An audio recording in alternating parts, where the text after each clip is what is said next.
ಎಲ್ಲರಿಗೂ ವೀರು ಕನ್ನಡ ಯೂಟ್ಯೂಬ್ ಚಾನೆಲ್ಗೆ ಆತ್ಮೀಯವಾದ ಸ್ವಾಗತ.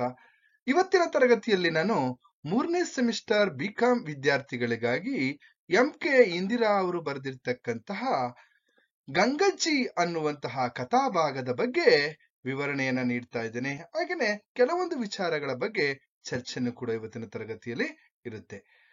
ಇನ್ನೂ ಕೂಡ ನನ್ನ ಚಾನೆಲ್ ಅನ್ನ ಯಾರಾದ್ರೂ ಸಬ್ಸ್ಕ್ರೈಬ್ ಮಾಡ್ಕೊಂಡಿಲ್ಲ ಅಂತಂದ್ರೆ ಸಬ್ಸ್ಕ್ರೈಬ್ ಮಾಡ್ಕೊಳ್ಳಿ. ಯಾಕೆ ಅಂತಂದ್ರೆ ಈ ಇಡೀ ಸೆಮಿಸ್ಟರ್ನ ಎಲ್ಲಾ ಕಥಾಭಾಗಗಳು, ಪ್ರಬಂಧಗಳು, ಹಾಗೇನೆ ಲೇಖನಗಳಾಗಿರ್ಬೋದು, ಕವಿತೆಗಳಾಗಿರ್ಬೋದು ಎಲ್ಲವೂ ಕೂಡ ನಿಮ್ಗೆ ಸಿಗ್ತವೆ.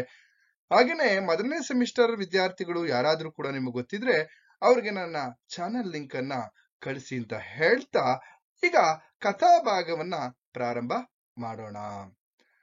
ಹಾಗಾದ್ರೆ ಇಲ್ಲಿ ಗಂಗಜ್ಜಿ ಅನ್ನುವಂತಹ ಕಥಾಭಾಗದಲ್ಲಿ ನಾವು ಆಶಯವನ್ನ ಮೊದಲಿಗೆ ಗಮನಿಸೋಣ. ನೋಡಿ, ಇವತ್ತಿನ ಅಥವಾ ವಾಸ್ತವ ಅಥವಾ ಪ್ರಸ್ತುತ ದಿನಮಾನಗಳಲ್ಲಿ ಇತ್ತೀಚಿನಗೆ ಅವಿಭಕ್ತ ಕುಟುಂಬಗಳೇ ಇಲ್ಲವಾಗುತ್ತಿರ್ತಕ್ಕಂತಹ ವಿಚಾರಗಳನ್ನ ನಾವಿಲ್ಲಿ ನೋಡ್ತಾ ಇದ್ದೀವಿ. ಇಲ್ಲ ಒಂದ್ ಕಡೆ ಅವಿಭಕ್ತ ಕುಟುಂಬಗಳೇ ಇಲ್ಲವಾಗುತ್ತಿವೆ ಅಂತಕ್ಕಂತಹ ಒಂದು ವಿಚಾರ ಒಂದ್ ಕಡೆ ಆದ್ರೆ, ಹಿರಿಯರ ಪ್ರೇಮದಿಂದ ಕಿರಿಯರು ವಂಚಿತರಾಗುತ್ತಿದ್ದಾರೆ. ನೋಡಿ, ಎಂತಹ ದುರಂತದ ವಿಚಾರದ ಬಗ್ಗೆ ನಾವು ಇವತ್ತಿನ ಚರ್ಚೆ ಮಾಡ್ತಾ ಇದೀವಿ ಅಂದ್ರೆ, ಇಲ್ಲಿ ಅವಿಭಕ್ತ ಕುಟುಂಬಗಳು, ಜಾಯಿಂಟ್ ಫ್ಯಾಮಿಲಿ ಅಂತಕ್ಕಂತಹದ್ದು ಇವತ್ತು ವಿಭಕ್ತ ಕುಟುಂಬಗಳಾಗಿ ಏರ್ಪಟ್ಟಿರ್ತಕ್ಕಂಥದನ್ನ ಗಮನಿಸಬಹುದು. ಹಾಗೆ ಹಿರಿಯರ ಪ್ರೇಮದಿಂದ ಕಿರಿಯರು ವಂಚಿತರಾಗುತ್ತಿದ್ದಾರೆ ಅಂತಕ್ಕಂಥದ್ದು, ಯಾರೋ ದೊಡ್ಡವರು ಅವರ ಪ್ರೀತಿ ವಾತ್ಸಲ್ಯಗಳು ಇವತ್ತೆಲ್ಲ ಒಂದ್ ಕಡೆ ಕಳ್ಕೊಳ್ತಾ ಇದೀವಿ. ಹಾಗಾದ್ರೆ ಈ ಕೂಡಿ ಬಾಳಿದರೆ ಸ್ವರ್ಗ ಸುಖ ಎಂಬುವಂತಹ ಮಾತು ಕೇವಲ ಮಾತಾಗಿಯೇ ಅಥವಾ ಕನಸಾಗಿದೆಯೇ ಎಂಬಂತಾಗಿದೆ ಅನ್ನೋದನ್ನ ಈ ಒಂದು ಗಂಗಜ್ಜಿ ಅಂತಕ್ಕಂತಹ ಕಥಾಭಾಗದ ಆಶಯ ನಮ್ಗೆ ತಿಳಿಸ್ತಾ ಇದೆ. ಹಾಗಾದ್ರೆ ನೋಡೋಣ, ಹೇಗೆ ಅವಿಭಕ್ತ ಕುಟುಂಬಗಳು ಹೇಗಿದ್ದೋ ಅಥವಾ ಅವಿಭಕ್ತ ಕುಟುಂಬಗಳ ಬಗ್ಗೆ ಇಲ್ಲಿ ಚರ್ಚೆ ಮಾಡ್ತಾ ಇದ್ದಂತ ಸಂದರ್ಭದಲ್ಲಿ ಗಂಗಜ್ಜಿಯ ಪಾತ್ರ ಎಷ್ಟರ ಮಟ್ಟಿಗೆ ಇಡೀ ಒಂದು ಆ ಜನಗಳ ಬಗ್ಗೆ ಅಥವಾ ಜನರಿಗೆ ಯಾವ ರೀತಿ ಉಪಕಾರಿಯಾಗಿತ್ತು ಅನ್ನೋದನ್ನ ಆ ಪಾತ್ರದ ಹಿನ್ನೆಲೆ ಮತ್ತೆ ಆ ಪಾತ್ರದ ಜೊತೆಗೆ ನಾವು ಚರ್ಚೆಯನ್ನ ಮಾಡೋಣ. ಇದಿಷ್ಟು ಆಶಯ. ಈಗ ಪಾತ್ರ ಪರಿಚಯವನ್ನ ನಾವು ಗಮನಿಸೋದಾದ್ರೆ, ಗಂಗಜ್ಜಿ ಇಡೀ ಕಥೆಯ ಎಲ್ಲ ಒಂದ್ ಕಡೆ ಅನಾವರಣಗೊಳ್ಳೋದಕ್ಕೇನೆ ಒಂದ್ ರೀತಿಯಲ್ಲಿ ಸಾಕ್ಷಿಯಾಗಿರ್ತಕ್ಕಂಥ ಒಂದು ಪಾತ್ರ. ಹಾಗೇನೆ ಕಾಶಿ ಭಟ್ಟರು, ಹಾಗೆ ಸದಾಶಿವ ಭಟ್ಟರು, ಹೀಗೆ ಚನ್ನಗಿರಿ ರಾಯರು ಅಂದ್ರೆ ಊರಿನ ಹಿರಿಯರು, ಹಾಗೆ ಅಕ್ಕಸಾಲಿಗರ ಚಿಕ್ಕಾಚಾರಿ, ಇನ್ನೊಂದ್ ಕಡೆ ಆ ಚಿಕ್ಕಾಚಾರಿಯ ಮಗ ವನ್ನ. ಈ ಇಷ್ಟು ಪಾತ್ರಗಳು ಇಲ್ಲಿ ಬರ್ತವೆ ಈ ಒಂದು ಕಥಾಭಾಗದಲ್ಲಿ. ಹಾಗೇನೆ ಈ ಕಥಾಭಾಗದಲ್ಲಿ ನಿಮ್ಗೆ ನೋಡಿ, ಚಿಕ್ಕಾಚಾರಿಯ ಮಗ ವನ್ನ ಸತ್ತ ಸಂದರ್ಭದ ಬಗ್ಗೆ ಕೇಳ್ಬೋದು.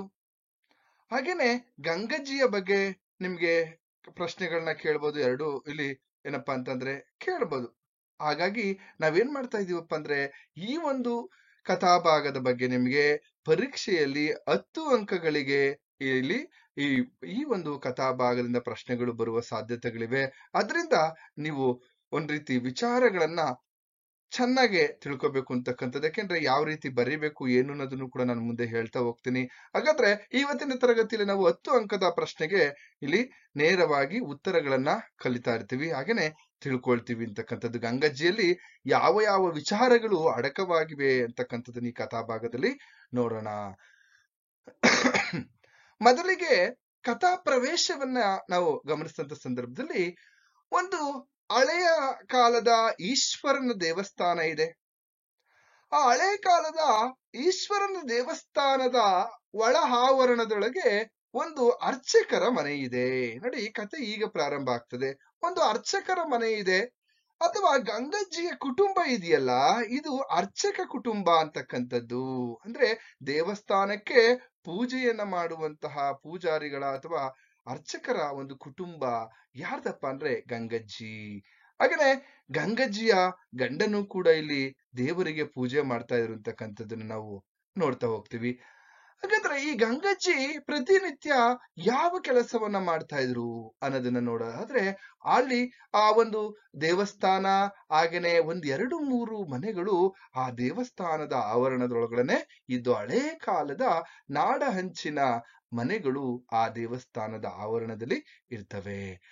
ಹಾಗಾದ್ರೆ ಇಲ್ಲಿ ದೇವರ ಪ್ರತಿದಿನ ಪೂಜೆಗೆ ಬೇಕಾಗುವಂತಹ ಇಲ್ಲ ಎಲ್ಲಾ ಪರಿಕರಗಳ ಬಗ್ಗೆ ಆಗಿರ್ಬೋದು, ಹೂವುಗಳ ಬಗ್ಗೆ ಆಗಿರ್ಬೋದು, ಬಿಲ್ವಪತ್ರೆಗಳ ಬಗ್ಗೆ ಎಲ್ಲವೂ ಕೂಡ ಇಲ್ಲಿ ಗಂಗಜ್ಜಿನೇ ಅಲ್ಲೆಲ್ಲವೂ ಕೂಡ ಇಲ್ಲಿ ದೇವರಿಗೆ ಬೇಕಾಗಿರ್ತಕ್ಕಂತಹ ಪುಷ್ಪಗಳ ಬಗ್ಗೆ, ಕುಸುಮಗಳ ಬಗ್ಗೆ, ಹೂವಿನ ಬಗ್ಗೆ ಎಲ್ಲವೂ ಹೂಗಳನ್ನ ತಂದು ಅಲ್ಲಿ ಇಡ್ತಾ ಇದ್ರು ದೇವಸ್ಥಾನದ ಪೂಜಾರಿ ಬರೋದಕ್ಕೆ ಮುಂಚಿತವಾಗಿ ಇವರೆಲ್ಲವೂ ಕೂಡ ರೆಡಿ ಮಾಡಿ ಇಡ್ತಾ ಇದ್ರು. ಯಾರು? ಗಂಗಜ್ಜಿ. ಯಾಕೆಂದ್ರೆ ಆ ದೇವಸ್ಥಾನದ ಸುತ್ತಮುತ್ತನೇ ದಾಸವಾಳ ಗಿಡ ಆಗಿರ್ಬೋದು, ಬೆಟ್ಟದಾವರೆ ಆಗಿರ್ಬೋದು, ಹಾಗೇನೆ ಅನೇಕ ಪುಷ್ಪಗಳು, ಹೂವಿನ ಗಿಡಗಳು ಅಲ್ಲಿದ್ದವು, ಅವನ್ನೆಲ್ಲ ತಂದು ಇಡ್ತಾ ಇದ್ರು. ಸುಮಾರು 100 ವರ್ಷಗಳಿಂದ ಬಿಟ್ಟ ದನದ ತಳಿಗಳಲ್ಲಿ ಅನೇಕ ದನಗಳು, ಗೋವುಗಳು ಕೂಡ ಅಲ್ಲಿದ್ದು ಅಂತಕ್ಕಂಥದ್ದು. ಹಾಗೇನೆ ಅವುಗಳ ಯೋಗಕ್ಷೇಮವನ್ನು ಕೂಡ ಗಂಗಜ್ಜಿನೇ ವಿಚಾರಿಸ್ತಾ ಇದ್ರು ಅಂತಕ್ಕಂಥದ್ದು. ಸುಮಾರು 2-3 ದನಗಳಂತೆ ಅಲ್ಲಿ ಸುಮಾರು ಒಂದು 2-3 ದನಗಳು, ಹಾಲನ್ನ ಕೊಡುವಂತಹ ದನಗಳು ಕೂಡ ಅಲ್ಲಿ ಇದ್ದವು. ಹಾಗೇನೆ ಆ ಅಂಗಳದಲ್ಲಿ ಒಂದು ಬಾವಿ ಇತ್ತು. ನಾವೇನ್ ಮಾಡ್ತಾ ಇದೀವಪ್ಪ ಅಂದ್ರೆ, ಅರ್ಚಕರ ಕುಟುಂಬ ಅರ್ಚಕರ ಮನೆ ಎಲ್ಲಿತ್ತು, ಅದರ ಒಂದು ಭೌಗೋಳಿಕ ವಿಚಾರಗಳ ಬಗ್ಗೆ ನಾವಿಲ್ಲಿ ತಿಳ್ಕೊಂಡು, ಆನಂತರದಲ್ಲಿ ಸುಮಾರು 60-70 ವರ್ಷಗಳಿಂದ ಇವೆಲ್ಲ ಉಸ್ತುವಾರಿಯನ್ನ ನೋಡ್ಕೊಳ್ತಾ ಇರ್ತಕ್ಕಂಥದ್ದು ದೇವಸ್ಥಾನದ ವಿಚಾರ ಆಗಿರ್ಬೋದು, ಹಾಗೇನೆ ಅಲ್ಲಿರ್ತಕ್ಕಂತಹ ದೇವಸ್ಥಾನದ ಅಕ್ಕಪಕ್ಕ ಮನೆಗಳ ಒಂದು ಉಸ್ತುವಾರಿ ಆಗಿರ್ಬೋದು, ಅದಕ್ಕೆ ಗೋವುಗಳು ಅಥವಾ ದನಗಳ ಉಸ್ತುವಾರಿ ಆಗಿರ್ಬೋದು, ಇವನ್ನೆಲ್ಲವನ್ನ ನೋಡ್ಕೊಳ್ತಾ ಇರ್ತಕ್ಕಂಥವ್ರು ಗಂಗಜ್ಜಿ. ಹಾಗೇನೆ ಮುಂದೆ ನಾವು ಗಮನಿಸಿದಂತ ಸಂದರ್ಭದಲ್ಲಿ ಈಗ ಗಂಗಜ್ಜಿಯ ನಾದನೀಯ ಗಂಡ ಅರ್ಚಕರಾದ ದಿನಗಳಲ್ಲಿ ಎಲ್ಲ ಒಂದ್ ಕಡೆ ಅರ್ಚಕರಾಗಿರ್ತಾರೆ. ಆಗ ದನಗಳನ್ನ ನೋಡ್ಕೊಳ್ತಕ್ಕಂಥದ್ದು ಯಾರ ಕೆಲಸ ಆಗಿರ್ತದಪ್ಪ ಅಂದ್ರೆ ಗಂಗಜ್ಜಿನೇ. ಹಾಗೇನೆ ಅವುಗಳ ಹಾಲನ್ನ ಕರೆದು ದೇವರ ಅಭಿಷೇಕಕ್ಕೆ ಕೊಡ್ತಕ್ಕಂಥದ್ದು, ಹಾಗೇನೆ ಮನೆಗೆ ಕೊಡ್ತಕ್ಕಂಥದ್ದು, ಹೂ ಪತ್ರೆ ಎಲ್ಲವನ್ನ ಇಲ್ಲಿ ಮಾಲೆಯನ್ನ ಕಟ್ಟಿ ದೇವಸ್ಥಾನದ ಒಳಗಿಟ್ಟು ದೇವಸ್ಥಾನದ ಅಂಗಳದ ಬಾಗಿಲನ್ನ ಗುಡಿಸಿ ಸಾರಿಸಿ ಅದನ್ನ ಅಚ್ಚುಕಟ್ಟು ಮಾಡ್ತಕ್ಕಂಥದ್ದೆಲ್ಲವೂ ಕೂಡ ಮೊದಲಿನಿಂದಲೂ ಗಂಗಜ್ಜಿಯೇ ವಹಿಸ್ಕೊಂಡಿದ್ರು. ಇಷ್ಟೆಲ್ಲ ಆದ್ಮೇಲೆ ದೇವಸ್ಥಾನದ ಇಲ್ಲಿ ಮೊದಲ ಅರ್ಚಕರಾಗಿದ್ದವರು ಗಂಗಜ್ಜಿಯ ಗಂಡನಂತೆ ಅಂತಕ್ಕಂಥದ್ದನ್ನ ನಾವಿಲ್ಲಿ ಗಮನಿಸ್ತಾ ಇದೀವಿ. ಹಾಗಾದ್ರೆ ಮುಜರಾಯಿ ಇಲಾಖೆ ಅರ್ಚಕರ ವಾಸಕ್ಕೊಂದು ಮನೆ, ದಿನದ ನೈವೇದ್ಯಕ್ಕೆ ಮತ್ತು ಅರ್ಚಕರಿಗೆ ಒಂದಿಷ್ಟು ಉಂಬಳಿ ಜಮೀನು ಇವರ ಪಾಲಿಗೆ ಬಂದಿತ್ತು. ನೋಡಿ, ಗಂಗಜ್ಜಿಯವರ ಆಸ್ತಿನದೇನಾದ್ರೂ ಇದ್ರೆ ಆಗ ಮುಜರಾಯಿ ಇಲಾಖೆ ಅಂದ್ರೆ ಸರ್ಕಾರ ಅರ್ಚಕರ ಕುಟುಂಬಕ್ಕೆ ಒಂದು ವಾಸಕ್ಕೆ ಒಂದು ಮನೆ, ಹಾಗೆ ನೈವೇದ್ಯಕ್ಕೆ ಬೇಕಾಗಿರ್ತಕ್ಕಂತಹ ಮತ್ತು ಅರ್ಚಕರಿಗೆ ಒಂದಿಷ್ಟು ಉಂಬಳಿ ಅಂದ್ರೆ ಒಂದಿಷ್ಟು ಜಮೀನನ್ನ ಕೊಟ್ಟಿತ್ತು. ಯಾವುದು? ಮುಜರಾಯಿ ಇಲಾಖೆ ಅಥವಾ ಸರ್ಕಾರದ ವತಿಯಿಂದ. ಗಂಗಜ್ಜಿ ಮದುವೆಯಾದ 8 ವರ್ಷದ ಮೇಲೆ ನೋಡಿ, ಅವಳ ಕುಟುಂಬದ ಬಗ್ಗೆ ನಾವು ಚರ್ಚೆಯನ್ನ ಮಾಡ್ತಾ ಇದೀವಿ. ಈಗ ಗಂಗಜ್ಜಿ ಕುಟುಂಬ ಏನಪ್ಪಾ ಅಂದ್ರೆ, ಇಲ್ಲಿ 8 ವರ್ಷವಾದ ಮೇಲೆ 2 ಮಕ್ಕಳು ಸತ್ತು ಹೋದವು ಅಂತಕ್ಕಂಥದ್ದು. ಆ ಮಕ್ಕಳಿಗೆ 8 ವರ್ಷ ಆನಂತರ ಅವೆಲ್ಲ ಒಂದ್ ಕಡೆ ಆ ಗಂಗಜ್ಜಿಯ ಮದುವೆಯಾದ 8 ವರ್ಷವಾದ್ಮೇಲೆ ಆ ಮಕ್ಕಳು 2 ಮಕ್ಕಳಾಗಿರ್ತವೆ, 2 ಮಕ್ಕಳು ಕೂಡ ಸತ್ತು ಹೋದ್ವಂತೆ. ಮತ್ತೆ 4 ವರ್ಷದಲ್ಲಿಯೇ ಅಂದರೆ ಗಂಗಜ್ಜಿಯ ತಾರುಣ್ಯ, ಆಕೆಯ ಪತಿ ಕಾಶಿ ಭಟ್ಟರು ಕೂಡ ತೀರಿಕೊಂಡರು. ನೋಡಿ, ಕಾಶಿ ಭಟ್ಟರು ಅಂತಕ್ಕಂತಹ ಒಂದು ಪಾತ್ರದ ಬಗ್ಗೆ ಚರ್ಚೆ ನಾನು ತಿಳಿಸಿದಂತ ಸಂದರ್ಭದಲ್ಲಿ ಗಂಗಜ್ಜಿಯ ಗಂಡನ ಹೆಸರೇನಪ್ಪಾ ಅಂತಂದ್ರೆ ಕಾಶಿ ಭಟ್ಟರು. ನೋಡಿ, ಚಿಕ್ಕ ವಯಸ್ಸಿನಲ್ಲಿಯೇ ಇಡೀ ತನ್ನ ಬದುಕಿನ ಅನೇಕ ಈ ಕಹಿ ಘಟನೆಗಳನ್ನ ಉಂಡಂತಹ ವ್ಯಕ್ತಿ ಇಲ್ಲಿ ಗಂಗಜ್ಜಿ ಅಂತಕ್ಕಂಥದ್ದು. ನೋಡಿ, ಚಿಕ್ಕ ವಯಸ್ಸಿನಲ್ಲಿ ನೋಡಿ, ತಾರುಣ್ಯದಲ್ಲಿಯೇ ಆಕೆ ಸುಮಾರು 14 ವರ್ಷದಲ್ಲಿಯೇ ಗಂಗಜ್ಜಿ ತನ್ನ ಇಡೀ ಬದುಕಿನ ಒಂದು ದುರಂತವನ್ನ ಕಂಡ್ರು ಅಂತಕ್ಕಂಥದ್ದು. ಹೇಗೆ ಅಂದ್ರೆ, ತನ್ನ ಮಕ್ಕಳನ್ನ ಕಳ್ಕೊಳ್ತಾರೆ, ಗಂಡನನ್ನ ಕಳ್ಕೊಳ್ತಾರೆ. ನೋಡಿ, ಸ್ತ್ರೀ ಸಂವೇದನೆಯ ಒಂದು ನೋವಿದೆಯಲ್ಲ, ಅದು ಎಷ್ಟರ ಮಟ್ಟಿಗೆ ಆ ಚಿಕ್ಕ ವಯಸ್ಸಿಗೆ ವಿಧಿವೆ ಆಗ್ತಕ್ಕಂಥದ್ದು, ಇದನ್ನೆಲ್ಲ ನಾವು ಗಮನಿಸ್ಬೋದು. ಹಾಗಾದ್ರೆ ಕಾಶಿ ಭಟ್ಟರು ಕೂಡ ತಿಳ್ಕೊಳ್ತಾರೆ. ನಂತರ ಅರ್ಚಕರ ಹುದ್ದೆ, ಕಾಶಿ ಭಟ್ಟರ ತಂಗಿಯ ಗಂಡನ ಪಾಲಾಗುತ್ತದೆ. ಅಂದ್ರೆ ಇಲ್ಲಿ ಗಂಗಜ್ಜಿಯ ನಾದನಿಯ ಗಂಡ ಇಲ್ಲಿ ಏನ್ ಮಾಡ್ತಾರಪ್ಪ ಅಂದ್ರೆ ದೇವಸ್ಥಾನದ ಪೂಜೆಯನ್ನ ಮಾಡ್ತಾ ಇರ್ತಾರೆ. ಆ ನಂತರ ಅವರು ಮುಗಿದ ಮೇಲೆ ಈಗ ಅವರ ಮಕ್ಕಳು ಅಂದ್ರೆ ಗಂಗಜ್ಜಿಯವರ ನಾದನಿಯ ಮಕ್ಕಳು ಈಗ ಪೂಜೆಯನ್ನ ಮಾಡ್ತಾ ಇದ್ದಾರೆ ಅಂತಕ್ಕಂಥದ್ದನ್ನ ನಾವಿಲ್ಲಿ ಗಮನಿಸ್ತಾ ಇದೀವಿ. ಹಾಗಾದ್ರೆ ಈ ಗಂಗಜ್ಜಿಯ ಬದುಕಿದೆಯಲ್ಲ, ಇಲ್ಲ ಒಂದ್ ಕಡೆ ಹೇಗೆ ಬದುಕ್ತಾ ಇದ್ರು ಅಂತಕ್ಕಂಥದ್ದು ನೋಡಿ. ಬದುಕಿದರೆ ಬದುಕೋದು ಸ್ವಲ್ಪ ದಿವಸ ಆದ್ರೂ ಕೂಡ ಅದಕ್ಕೆ ಸಾರ್ಥಕತೆಯನ್ನ ಮೆರಿಬೇಕು ಅಂತಕ್ಕಂತಹ ಒಂದು ಪಾತ್ರವನ್ನ ನಾವೇನಾದ್ರೂ ಗಮನಿಸೋದಾದ್ರೆ ಗಂಗಜ್ಜಿಯ ಪಾತ್ರ.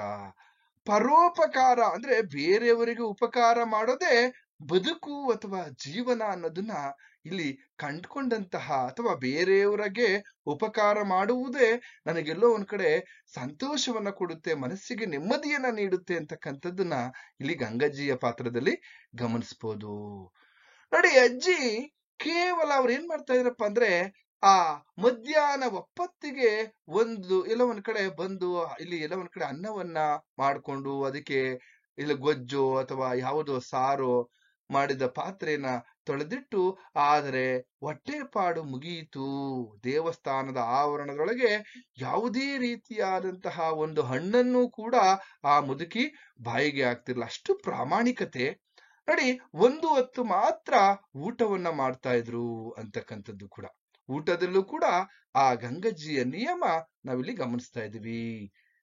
ಹಾಗಾದ್ರೆ ನಾವು ನೋಡುವಾಗಲೇ ಗಂಗಜ್ಜಿಯ ನಾದಿನಿ ಎಲ್ಲ ಒಂದ್ ಕಡೆ ಹಣ್ಣು ಮುದುಕಿ, ಗಂಗಜ್ಜಿಯ ನಾದನಿಗೂ ಕೂಡ ಈಗ ವಯಸ್ಸಾಗಿದೆ. ಹೀಗಾದ್ರೆ ಇಷ್ಟೆಲ್ಲವೂ ಕೂಡ ಈಗ ವಯಸ್ಸಾದ್ಮೇಲೆ ಆ ಗಂಗಜ್ಜಿಯ ನಾದನಿಯ ಮಕ್ಕಳೇ ದೇವರಿಗೆ ಅಭಿಷೇಕವನ್ನ ಮಾಡ್ತಕ್ಕಂಥದ್ದು, ದೇವರಿಗೆ ಪೂಜೆಯನ್ನ ಮಾಡ್ತಕ್ಕಂಥದ್ದು, ಇವೆಲ್ಲವೂ ಕೂಡ ಮಾಡ್ತಾ ಇದ್ರು. ಅಲ್ಲಿ ನಾವು ಗಮನಿಸ್ದಂಗೆನೆ ಇಲ್ಲಿ ನಾವೇನ್ ಮಾಡ್ತಾ ಇದೀವಪ್ಪ ಅಂತಂದ್ರೆ ಇಲ್ಲಿ ಸದಾಶಿವ ಭಟ್ಟರು ಆ ದೇವರ ಪೂಜೆಯನ್ನ ಮಾಡ್ತಾ ಇದ್ರು ಅಂತಕ್ಕಂಥದ್ದನ್ನ ನಾವು ನೋಡ್ಬೋದು. ಇದೆಲ್ಲ ಆದ್ಮೇಲೆ ಗಂಗಜ್ಜಿ ಎಷ್ಟು ಶ್ರಮಜೀವಿ ಅಂತ ಅಂದ್ರೆ ಎಷ್ಟರ ಮಟ್ಟಿಗೆ ಅವರು ಒಂದು ನಿಮಿಷನೂ ಕೂಡ ಕುಳಿತುಕೊಳ್ತಾ ಇರಲಿಲ್ಲ. ಆ ರೀತಿಯಾದಂತಹ ಒಬ್ಬ ಶ್ರಮಜೀವಿ ಯಾರಪ್ಪ ಅಂದ್ರೆ ಗಂಗಜ್ಜಿ. ಹೇಗೆ ಅಂತಂದ್ರೆ ಗಂಗಜ್ಜಿ ಯಾವುದರ ಬಗೆಯೂ ಕೂಡ ಚಕಾರವೆತ್ತುವಂತಹ ಸ್ವಭಾವವಲ್ಲ. ಒಂದ್ ರೀತಿಲಿ ಶಾಂತ ಮೂರ್ತಿ. ಆಯ್ತು, ಈ ಕೆಲಸ ನನ್ನಿಂದ ಆಗುತ್ತೆ ಅನ್ನೋ ಒಂದು ಸ್ವಭಾವ ಆಕೆಯದು ಅಂತಕ್ಕಂಥದ್ದು. ತನ್ನ ಕರ್ತವ್ಯವನ್ನ ತಾನ್ ಮಾಡ್ತಿತ್ತು ಅಂತಕ್ಕಂಥದ್ದು. ಇದು ನನ್ನ ಕರ್ತವ್ಯ, ಇದು ನನ್ನ ಕೆಲಸ, ನಾನು ಮಾಡ್ತೀನಿ ಅಂತಕ್ಕಂಥ ಒಂದು ಸ್ವಭಾವ ಆಕೆಯದು ಅಂತಕ್ಕಂಥದ್ದು. ಹಾಗೇನೆ ಕಾಡು ಅರಟೆಗಳು ಸುಮ್ನೆ ಅರಟೆ ಹೊಡಿತಕ್ಕಂಥದ್ದು, ಸೋಮಾರಿತನ ಆ ಗಂಗಜ್ಜಿಗೆ ತುಂಬಾ ದೂರವಾಗಿರ್ತಕ್ಕಂಥ ವಿಚಾರ. ಹಾಗಾದ್ರೆ ನೋಡಿ, ದೇವಸ್ಥಾನದ ಶುಭ್ರತೆ ಸ್ವಚ್ಛತೆಯನ್ನ ಮಾಡ್ತಕ್ಕಂಥದ್ದಾಗಿರ್ಬೋದು, ಊರಿನವರಿಗೆಲ್ಲ ನಾದನಿಯ ಬಾಣತಾನಗಳಾಗಿರ್ಬೋದು, ಊರಿನವರಿಗೆ ಯಾವುದಾದರೂ ಕಾಯಿಲೆ ಕಸಾಲೆಗಳು ಬಂದರೆ ಅವರಿಗೆ ಆರೋಗ್ಯ ವಿಚಾರಿಸ್ತಕ್ಕಂಥದ್ದು, ಔಷಧಿಯನ್ನ ಕೊಡ್ತಕ್ಕಂಥದ್ದು, ಊರ ಹೆಂಗಳೆಲ್ಲ ಹೆರಿಗೆ ಭಾರ ಅಥವಾ ಇಲ್ಲಿ ಮೆಣಸು ಆಕೆ ಇಲ್ಲಿ ಬಸರಿಯರಿಗೆ ಯಾವುದಾದರೂ ಬಯಕೆಗಳಿದ್ದರೆ ಅಥವಾ ಬಾಣತಿಗಳಿಗೆ ಎಲ್ಲ ಒಂದ್ ಕಡೆ ಮೆಣಸಿನ ಸಾರನ್ನ ಮಾಡ್ಕೊಡ್ತಕ್ಕಂಥದ್ದು, ಈ ಎಲ್ಲಾ ತಮ್ಮ ಕೆಲಸ, ಇಲ್ಲಿ ದೇವಾಲಯದ ಕೆಲಸ, ಹಾಗೇನೆ ಇಲ್ಲಿ ದನಗಳನ್ನ ನೋಡ್ಕೊಳ್ತಕ್ಕಂಥದ್ದು, ಹಾಗೇನೆ ಊರಿನವರಿಗೂ ಕೂಡ ಕೆಲವು ಕೆಲಸಗಳಿಗೆ ಸಹಾಯವನ್ನ ಮಾಡ್ತಾ ಇದ್ರು. ಅದಕ್ಕೆ ನಾನು ಎಲ್ಲೋ ಒಂದ್ ಕಡೆ ಪರೋಪಕಾರಿ ಗಂಗಜ್ಜಿ ಅಂತ ಕರೆಯೋದಕ್ಕೆ ನಾನು ಇಲ್ಲೆಲ್ಲ ಒಂದ್ ಕಡೆ ನಾನು ಭಾವಿಸ್ತೇನೆ. ಹಾಗಾದ್ರೆ ಇನ್ನೊಂದ್ ಕಡೆ ಏನ್ ಮಾಡ್ತಾ ಇದ್ರು ಅಷ್ಟೇ ಅಲ್ಲ, ಆ ಊರಿನಲ್ಲಿ ಮದುವೆ ಮುಂಚಿ ಯಾವುದೇ ವಿಚಾರಗಳು ನಡೆದ್ರು ಕೂಡ, ಯಾವುದೇ ಕಾರ್ಯಕ್ರಮಗಳು ನಡೆದ್ರೆ, ಯಾವುದೇ ಸಭೆ ಸಮಾರಂಭಗಳು ನಡೆದ್ರು, ಯಾವುದೇ ಸಮಾರಂಭಗಳು, ಹಬ್ಬಗಳು, ಜಾತ್ರೆ ಏನೇ ನಡೆದ್ರು ಕೂಡ ಗಂಗಜ್ಜಿಯಲ್ಲಿ ಹಾಜರಿರ್ತಿದ್ರು. ಹಪ್ಪಳ ಸಂಡಿಗೆ ಮಾಡ್ತಕ್ಕಂಥದ್ದಾಗಿರ್ಬೋದು, ಅಥವಾ ಎಲ್ಲ ಒಂದ್ ಕಡೆ ಸತ್ತ ಗಂಡನ ಬಗ್ಗೆ ಗೋಳಿಡುತ್ತಿರಲಿಲ್ಲ. ನೋಡಿ, ಎಷ್ಟು ಸ್ಥೈರ್ಯ, ಆತ್ಮಸ್ಥೈರ್ಯ ಅಂತಕ್ಕಂಥದ್ದನ್ನ ನಾವು ಗಮನಿಸೋದಾದ್ರೆ, ಅಯ್ಯೋ ಗಂಡ ಸತ್ತ ಅಥವಾ ಮಕ್ಕಳು ಸತ್ರು, ನಾನು ಈಗ 14ನೇ ವಯಸ್ಸಿಗೆ ಎಲ್ಲ ಒಂದ್ ಕಡೆ ನಾನು ವಿಧವೆಯಾಗಿದ್ದೇನೆ, ಈ ತರದ ವಿಚಾರಗಳನ್ನ, ಈ ತರದ ಮನಸ್ಥಿತಿ ಆಕೆಯಲ್ಲಿ ಇರ್ಲಿಲ್ಲ. ಏಕೆಂದ್ರೆ ಎಲ್ಲ ಒಂದ್ ಕಡೆ ಹೆಣ್ಣು ಅಬಲೆಯಲ್ಲ, ಸಬಲೆ ಅಂತಕ್ಕಂಥ ಒಂದು ದಿಟ್ಟ ನಿರ್ಧಾರವನ್ನ ತೆಗೆದುಕೊಂಡು ಪರೋಪಕಾರವೇ ಜೀವನ ಅಂತಕ್ಕಂತಹ ಜೀವನವನ್ನ ನಡೆಸ್ತಾ ಇರ್ತಕ್ಕಂಥವಳು ಗಂಗಜ್ಜಿ. ಹಾಗೇನೆ ಎಲ್ಲ ಒಂದ್ ಕಡೆ ದುಡ್ಡು ಕಾಸನ್ನ ಎಲ್ಲ ಒಂದ್ ಕಡೆ ಕರ್ಣನೆತ್ತಿ ನೋಡುತ್ತಿರಲಿಲ್ಲ. ಸತ್ತ ಮಕ್ಕಳ ಬಗ್ಗೆ ಆಕೆಗೆ ದುಃಖ ಇಲ್ಲ. ಹಾಗಾಗಿ ಎಲ್ಲ ಒಂದ್ ಕಡೆ ತಣ್ಣೀರು ಸ್ನಾನ, ಒಪ್ಪತ್ತು ಊಟ. ಹಾಗೇನೆ ಓಲೆಗರಿಯ ಶಯನ ವ್ರತ ಹಿಡಿದು ಅದೆಷ್ಟೋ ವರ್ಷವಾಗಿತ್ತು, ಯಾರಿಗ್ ಗೊತ್ತು. ಯಾಕೆಂದ್ರೆ ಅವ್ರಿಗೇನಪ್ಪಾ ಅಂದ್ರೆ ತಣ್ಣೀರ್ ಸ್ನಾನ ಮಾಡ್ತಾ ಇದ್ರು, ಎಲ್ಲೋ ಒಂದ್ ಕಡೆ ಒಪ್ಪತ್ತು ಊಟ ಬಿಟ್ರೆ ಬೇರೆ ಯಾವ್ದ್ರ ಬಗ್ಗೆನೂ ಕೂಡ ಅವರು ಚಿಂತೆ ಮಾಡ್ತಿರ್ಲಿಲ್ಲ. ಹಾಗಾಗಿ ಗಂಗಜ್ಜಿ ಊರಿಗೆ ಉಪಕಾರಿಯಾಗಿದ್ದಳು. ಒಂದು ರೀತಿಯಲ್ಲಿ ಪರೋಪಕಾರಿ ಇಲ್ಲಿ ಜೀವನವನ್ನ ಜೀವನವೆಂಬುದೇ ಆಕೆಯ ಒಂದು ನಂಬಿಕೆಯಾಗಿತ್ತು. ಈ ಪರೋಪಕಾರಿ ಜೀವನವನ್ನ ನಂಬ್ಕೊಂಡ್ರೆ ಅದು ನನ್ನ ಬದುಕು ಎಲ್ಲೋ ಒಂದ್ ಕಡೆ ಈ ರೀತಿ ತನ್ನ ಬದುಕನ್ನ ಏನ್ ಮಾಡ್ತಾ ಇಲ್ಲಪ್ಪ ಅಂದ್ರೆ ಪರರ ಉಪಕಾರಕ್ಕಾಗಿ ಮೀಸಲಿಟ್ಟಿದ್ಲು ಅಂತಕ್ಕಂಥದ್ದನ್ನ ನಾವು ಗಂಗಜ್ಜಿ ಪಾತ್ರದಲ್ಲಿ ಗಮನಿಸ್ಬೋದು. ಹಾಗಾದ್ರೆ ಮುಂದುವರೆದಂತೆ ನಾವಿಲ್ಲಿ ನೋಡೋದಾದ್ರೆ, ಇಲ್ಲಿ ಮದುವೆ ಮನೆಗಳಲ್ಲಾಗಿರ್ಬೋದು ಅಥವಾ ಗಂಗಜ್ಜಿ ಎಲ್ಲಾ ಕಡೆಯಲ್ಲೂ ಕೂಡ ಏನಪ್ಪಾ ಅಂತಂದ್ರೆ ಗಂಗಜ್ಜಿಯ ಕೈ ಅಡಿಗೆ ಒಂದ್ ರೀತಿ ಅಮೃತದ ರುಚಿ ಅಂತಕ್ಕಂಥದ್ದು, ಅವರು ಸಾರ್ ಮಾಡ್ತಕ್ಕಂಥ ವಿಧಾನಗಳಾಗಿರ್ಬೋದು. ಹಾಗೇನೆ ಸುಮಾರು 500, 600 ಜನ, 1000 ಜನರಿಗೂ ಅಜ್ಜಿ ಒಬ್ಬರೇ ಅಡಿಗೆಯನ್ನ ಮಾಡ್ತಾ ಇದ್ರು ಅಂತಕ್ಕಂಥದ್ದನ್ನ ನಾವು ಗಮನಿಸದೇ ಇಟ್ಕೋಬೇಕು. ಹಾಗೇನೆ ಯಾರ ಉಪಚಾರಕ್ಕೂ ಬಗ್ಗದ ಜೀವ, ಉಪಚಾರ ಹೊಗಳಿಕೆಗೆ ಆಕೆ ನೋಡಿ ಹೊಗಳಿಕೆ ಅಂತಕ್ಕಂಥದ್ದನ್ನ ಅವರು ತಿರಸ್ಕಾರ ಮಾಡ್ತಾ ಇದ್ರು. ನನ್ನನ್ನ ಹೊಗಳಬೇಡಿ, ಇದು ನನ್ನ ಕರ್ತವ್ಯ ಅಂತಕ್ಕಂಥದ್ದನ್ನ. ಒಂದು ರೀತಿಯಲ್ಲಿ ನಮ್ಮ ಗಂಗಜ್ಜಿ ನಡೆದಾಡುವಂತಹ ವಿಶ್ವಕೋಶ ಅಥವಾ ಜ್ಞಾನಿ ಅಂತಾನೆ ನಾವು ಕರಿಬಹುದು. ಯಾಕೆಂತಂದ್ರೆ ಸಕಲ ವಿದ್ಯೆ ಪಾರಂಗತೆ ಯಾರಪ್ಪ ಅಂತಂದ್ರೆ ಗಂಗಜ್ಜಿ. ಹೇಗೆ ಸಾರ್ ಅಂತಂದ್ರೆ ನೋಡಿ, ಗಂಗಜ್ಜಿ ಇನ್ಯಾರಾದ್ರೂ ಅಜ್ಜಿ ನಿಮ್ಗೆ ವಯಸ್ಸೆಷ್ಟು ಅಂತ ಏನಾದ್ರೂ ಕೇಳಿದ್ರೆ ಆ ಅಜ್ಜಿ ಒಂದ್ ಮಾತು ಹೇಳ್ತಾರೆ, ನಾಯಿಗೂ ವಯಸ್ಸಾಗುತ್ತೆ, ಅದೇನು ವಯಸ್ಸಂತ ಕೇಳ್ತೀರಾ ಬಿಡಿ ಅಂತ ಹೇಳ್ದ. ಅದಕ್ಕೆಲ್ಲ ಲೆಕ್ಕ ಇಟ್ಕೊಳಕ್ಕಾಗುತ್ತಾ? ಇಲ್ಲಿ ವಯಸ್ಸು ಮುಖ್ಯ ಅಲ್ಲ, ನಾವು ಎಷ್ಟರ ಮಟ್ಟಿಗೆ ತಮ್ಮ ಕರ್ತವ್ಯವನ್ನ ನಿಭಾಯಿಸ್ತೀವಿ, ತಮ್ಮ ಬದುಕನ್ನ ಸುಸೂತ್ರವಾಗಿ ನಡೆಸ್ತೀವಿ ಅನ್ನೋದು ಮುಖ್ಯ ಅನ್ನೋದು ಗಂಗಜ್ಜಿಯ ಮಾತುಗಳಲ್ಲಿ ನಾವು ಗಮನಿಸ್ಬೋದು. ನೋಡಿ, ಅವ್ರು ಇನ್ನೊಂದ್ ಕಡೆ ಇಲ್ಲ ಒಂದ್ ಕಡೆ ಹೊರಗಿನ ಪ್ರಪಂಚಕ್ಕೆ ನೋವಾಗೋ ರೀತಿಯಲ್ಲಿ ಹೇಳ್ತಾ ಇದ್ರು. ಹೇಗೆ ಅಂತಂದ್ರೆ, ನಮ್ಮಂತಹ ಮುಂಡೋಮೋಚಿಗಳಿಗೆ ಯಾತಕ್ಕೆ ಲೆಕ್ಕ ನೋಡಿ, ಗಂಡಸರು ಮುತ್ತೈದೆ ಇವ್ರು ಯಾರಾದ್ರೂ ಒಂದ್ ನೋಡಿ, ಸ್ತ್ರೀ ಸಂವೇದನೆ ಅಂತಕ್ಕಂಥದ್ದು ಮಹಿಳೆಯ ನೋವು ಯಾವ ರೀತಿ ನಮ್ಮಂತವ್ರಿಗೆ ಯಾಕಪ್ಪ, ಗಂಡನನ್ನ ಕಳ್ಕೊಂಡಿರ್ತಕ್ಕಂಥ ವಿಧವೆಯರಿಗೆ ವಯಸ್ಸಿನ ಲೆಕ್ಕ ಯಾಕೆ, ಮುತ್ತೈದೆಯರಿಗೆ ಅವ್ರಿಗೆ ವಯಸ್ಸನ್ನ ಲೆಕ್ಕ ಇಟ್ಕೊಂಡ್ರೆ ಸರಿ ಅಂತ ಹೇಳ್ತಾ ಇದ್ರು. ಹಾಗಾಗಿ ನೋಡಪ್ಪ, ಒಂದ್ ಕಡೆ ಅವರು ಹೇಳಲೇಬೇಕಾದಂತ ಪರಿಸ್ಥಿತಿ ಹೇಳ್ತಾ ಇದ್ರು, ಮುಮ್ಮಡಿ ಮಹಾರಾಜರು ಇದ್ದಾಗ ನನಗೆ ಲಗ್ನ ಆಯ್ತು ಅಂತಕ್ಕಂಥದ್ದು. ಅಂದ್ರೆ 3ನೇ ಕೃಷ್ಣರಾಜ ಒಡೆಯರು ಎಲ್ಲೋ ಒಂದ್ ಕಡೆ ಆಳ್ವಿಕೆಯನ್ನ ಮಾಡ್ತಾ ಇರ್ತಕ್ಕಂಥ ಮೈಸೂರಿನ ಮಹಾರಾಜರಾಗಿರ್ತಕ್ಕಂಥ 3ನೇ ಕೃಷ್ಣರಾಜ ಒಡೆಯರು ಮೈಸೂರನ್ನ ಆಳ್ವಿಕೆ ಮಾಡ್ತಾ ಇರ್ತಕ್ಕಂಥ ಸಂದರ್ಭದಲ್ಲಿ ನನಗೆ ಮದುವೆ ಆಯ್ತು ಅಂತ ಅಜ್ಜಿ ಒಂದು ಅಂದಾಜಿನ ಲೆಕ್ಕವನ್ನ ಹೇಳ್ತಾ ಹೋಗ್ತಾ ಇತ್ತು.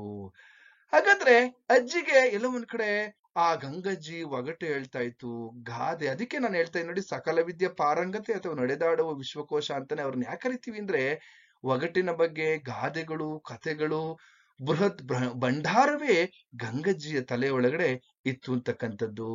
ನೋಡಿ, ಮಧ್ಯಾಹ್ನ 3 ಗಂಟೆ ಆಯಿತೆಂದರೆ ಗಂಗಜ್ಜಿ ಚೌಕಿ ಭರ್ತಿಯಾಗುತ್ತಿತ್ತು.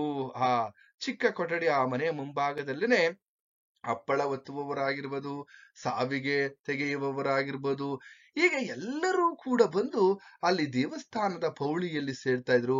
ಅದೇ ಅಲ್ಲದೆ ಸಾವಿರಾರು ನುಡಿಗಳ ಯಕ್ಷಗಾನ, ಸೀತಾ ಕಲ್ಯಾಣ, ಜಲಕ್ರೀಡೆ, ರಾಸಕ್ರೀಡೆ, ನಳಚರಿತ್ರೆ, ಏಕಾದಶಿಯ ಹಾಡುಗಳು, ಶನಿ ಮಹಾತ್ಮೆ, ಹೀಗೆ 100 ಹಾಡುಗಳು ಅಜ್ಜಿಯ ನಾಲಿಗೆಯಲ್ಲಿ ಇಲ್ಲಿ ಎಲ್ಲ ಒಂದ್ ಕಡೆ ಹೊರಬರುತ್ತಿದ್ದವು.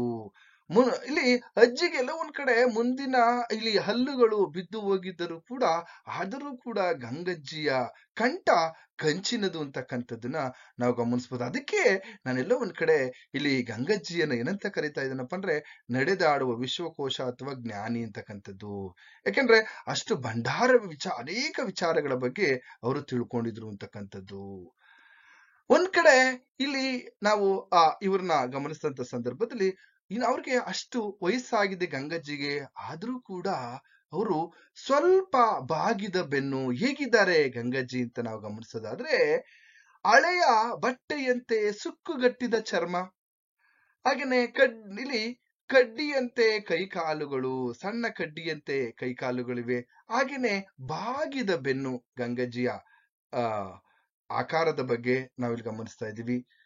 ಅಥವಾ ಕಣ್ಣುಗುಡ್ಡೆಗಳು ಬೆಳ್ಳಗಾಗಿದ್ದರೂ ಕೂಡ ಇಲ್ಲಿ ಸಣ್ಣ ಸೂಜಿ ದಾರ ಪೋಣಿಸುವಂತಹ ಚುರುಕು ದೃಷ್ಟಿ, ಕಿವಿ ಚೆನ್ನಾಗಿ ಕೇಳುತ್ತಿತ್ತು. ನೋಡಿ, ಅಜ್ಜಿಯ ದೃಷ್ಟಿ ಇದೆಯಲ್ಲ, ಕಣ್ಣು ಆ ವಯಸ್ಸಿನಲ್ಲೂ ಕೂಡ ಸೂಜಿಗೆ ದಾರ ಪೋಣಿಸುವಂತಹ ಒಂದು ಅಷ್ಟು ಸೂಕ್ಷ್ಮವಾಗಿ ದೃಷ್ಟಿ ಕಾಣಿಸ್ತಾ ಇತ್ತು. ಕಣ್ಣು ಚೆನ್ನಾಗಿ ಕಾಣಿಸ್ತಾ ಇದ್ದೋ, ಕಿವಿನೂ ಕೂಡ ಚೆನ್ನಾಗಿ ಕೇಳಿಸ್ತಾ ಇತ್ತು ಅಂತಕ್ಕಂಥದ್ದನ್ನ ನಾವಿಲ್ಲಿ ಗಮನಿಸ್ಬೋದು. ಇದಿಷ್ಟು ಗಂಗಜ್ಜಿ ಭಾಗ 1ರ ವಿಚಾರವನ್ನ ನಾನು ತಿಳಿಸಿದ್ದೀನಿ. ಇನ್ನು ಈ ಇಷ್ಟೆಲ್ಲಾ ವಿಚಾರಗಳು ಗಂಗಜ್ಜಿ ಬಗ್ಗೆ ಕೇಳಿದ್ರು ಕೂಡ ನೀವು ಸಬ್ಸ್ಕ್ರೈಬ್ ಮಾಡ್ಕೊಂಡಿಲ್ಲ ಅಂತ ಅಂದ್ರೆ ಅದು ನಿಮ್ಮ ಮನಸ್ಥಿತಿಗೆ ಬಿಟ್ಟಿರ್ತಕ್ಕಂಥದ್ದು ಅಂತ ಹೇಳ್ತಾ, ಮುಂದಿನ 2ನೇ ಭಾಗ ಗಂಗಜ್ಜಿ ಕಥಾ ಭಾಗ 2ರಲ್ಲಿ ಮತ್ತೊಮ್ಮೆ ಸಿಗೋಣ. ಎಲ್ಲರಿಗೂ ಶುಭವಾಗ್ಲಿ.